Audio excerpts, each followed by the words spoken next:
Wong Kalang, suku yang dianggap hina dan dikucilkan, namun jadi pasukan andalan kerajaan Majapahit dalam perang.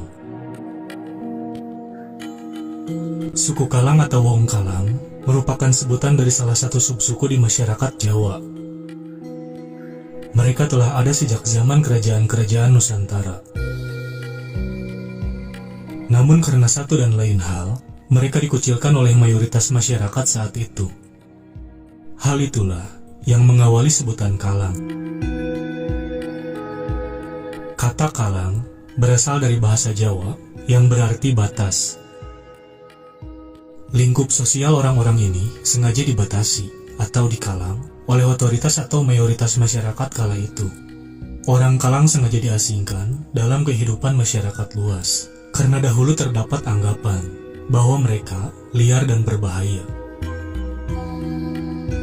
Istilah Kalang pertama kali ditemukan dalam prasasti kuburan candi di Desa Tegalsari, Kawedanan Tegal Harjo, Kabupaten Magelang, berangkat tahun 753 Saka atau 831 Masehi. Maka diduga, suku ini telah ada sebelum agama Hindu masuk ke Jawa. Menurut mitos, orang Kalang adalah maestro pembuat candi yang secara fisik berbadan tegap dan kuat. Ada pula kemungkinan bahwa mereka berasal dari Khmer atau Kamboja, di mana orang kuat di negeri tersebut disebut sebagai manusia Kalang. Seperti kita ketahui bahwa arsitektur candi Kamboja memiliki kemiripan dengan candi-candi Jawa. Setelah masuknya Hindu, Wong Kalang semakin terkucil oleh sistem pengastaan karena ketidakjelasan asal-usul nenek moyang mereka. Orang Kalang pun dipaksa menghuni daerah-daerah pengasingan, seperti lereng-lereng gunung yang tinggi, pantai yang berpaya-paya, tepi sungai, serta dataran tandus. Dengan sebagian lainnya, hidup nomaden dari hutan ke hutan. Lingkungan ini menempa mereka menjadi para pekerja keras, sehingga pihak otoritas kerajaan Majapahit saat itu memanfaatkan tenaga mereka untuk proyek-proyek fisik berskala besar, seperti penebangan pohon, juru angkut, adapun yang dijadikan prajurit tempur yang didatangkan dari lereng Gunung Lawu, yakni Desa Kalang, Kabupaten Magetan. Buku Javans Nederduits Woordenboek menjelaskan bahwa Kalang adalah nama sebuah etnis di Jawa yang dulu hidup di area hutan, dan diduga mereka berasal dari keturunan yang hina. Menurut Peter Johannes Vedt, orang Kalang memang memiliki fisik berbeda dengan penduduk setempat. Mereka lebih menyerupai suku Negrito di Filipina yang berkulit legam dan berambut keriting. Orang Kalang juga dianggap sebagai imigran dari Kedah, Kelang, dan Pegu pada tahun 800 Masehi. Dengan berbagai perbedaan fisik dan latar belakang tersebut, orang Kalang memilih memisahkan diri dari permukiman penduduk lainnya. Kemudian, otoritas kerajaan Hindu saat itu menganggap mereka tidak memiliki kasta atau kaum paria. Semakin rengganglah jarak antara mereka dengan masyarakat umum. Sebab dalam sistem kasta waktu itu, orang yang tidak berkasta dilarang berhubungan dengan orang berkasta, sekalipun ia berasal dari kasta terendah atau sudra. Akan tetapi, hubungan kerja tetap terjalin sesekali. Namun, karena karakter orang Kalang yang keras, liar, dan dianggap berbahaya, sering menimbulkan hal-hal yang tidak diinginkan. Antara lain, pembangkangan orang Kalang. Sebagaimana penelitian Heri Susanto, tertulis dalam buku Perlawanan di Simpang Jalan, Kontes Harian di Desa-Desa Sekitar Hutan di Jawa, tahun 2004. Orang Kalang melakukan aksi penebangan kayu secara liar. Pada era Majapahit, orang-orang Kalang ditugaskan untuk menjaga hutan agar tidak dimasuki penyusup yang membahayakan kerajaan. Alasannya, karena orang Kalang dianggap sakti. Selain itu, dengan kesaktian yang dimilikinya, mereka dipekerjakan sebagai pembuat candi. Konon, orang Kalang mampu mengangkat batu-batu berukuran besar. Ketika melawan suku Dayak yang dikenal sakti pun, Majapahit membawa banyak tentara Kalang berperang di medan pertempuran. Atas jasa-jasa ini, Majapahit memberi penghargaan kepada kaum Kalang. Namun, Lantaran sifat liar yang sulit dihilangkan, penghargaan tersebut kemudian dicabut. Masyarakat Kalang kembali dilepas ke hutan.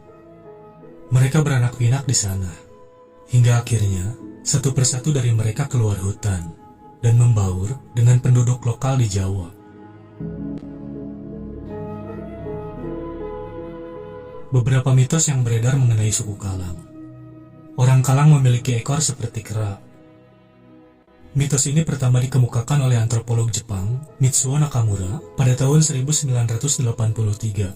Ia mengatakan bahwa orang-orang Kalang dulunya adalah tawanan yang ditangkap Sultan Agung dalam ekspedisinya di Bali pada awal abad 17. Mereka dipercaya merupakan keturunan dari ayah kera dan ibu manusia, sehingga memiliki ekor pendek serupa kera. Orang Kalang keturunan anjing. Selain anggapan bahwa orang Kalang merupakan blasteran kera, mereka juga dianggap sebagai keturunan anjing. Orang Jawa memiliki anggapan berbau tahayul, bahwa wong Kalang merupakan anak dari perkawinan antara seorang perempuan dengan seekor anjing. Anggapan itu sebenarnya bukan terbentuk dengan sendirinya.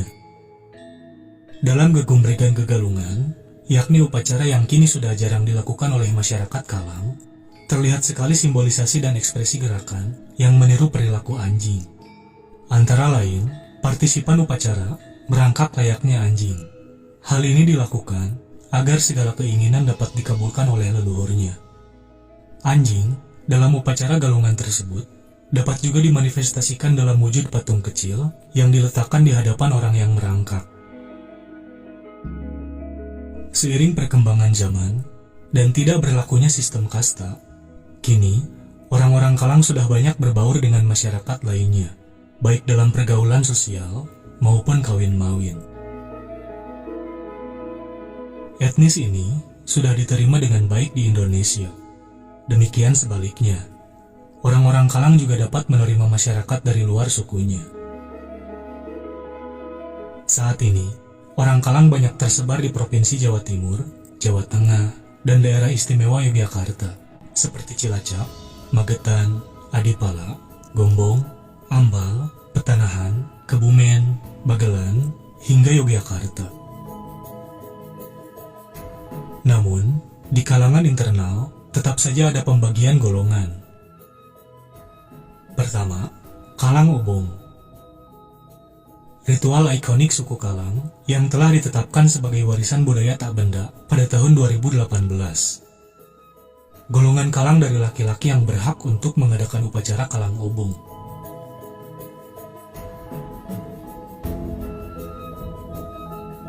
Kedua, Kalang Kamplong. Golongan Kalang dari keturunan perempuan tidak berhak mengadakan upacara obong karena dianggap tidak murni lagi, dengan alasan karena suaminya berasal dari luar Kalang. Sejak puluhan tahun, banyak di antara orang Kalang telah memeluk agama Islam dan menjalankan syariat-syariatnya, meski kebanyakan dari mereka masih setia menjalankan upacara-upacara tradisional. Beberapa ritual yang masih mereka lakukan hingga hari ini, seperti Kalang Obong, Obong Mitung Dino, dan Obong Mendak, Gegalungan Gegumregan, Nyayuti, dan sebagainya. Upacara-upacara tersebut sebenarnya memerlukan biaya yang tidak sedikit. Namun, hal ini tetap dipandang sebagai kewajiban, karena bertujuan untuk mengumpulkan kembali anggota suku Kalang yang tersebar di berbagai penjuru Indonesia, sekaligus mengikuti amanat leluhur mereka. Ada pula orang Kalang yang sudah melepas identitasnya. Mereka tidak lagi melakukan ritual-ritual khas kaum Kalang, dan tidak khawatir akan terjadi sesuatu pada dirinya. Karena telah berakulturasi dan beradaptasi dengan baik, nyaris tak ada perbedaan antara orang Kalang maupun bukan Kalang. Pada umumnya, kehidupan orang Kalang sangat makmur dan teratur. Banyak di antara keturunan yang telah sukses menjadi wirausahawan.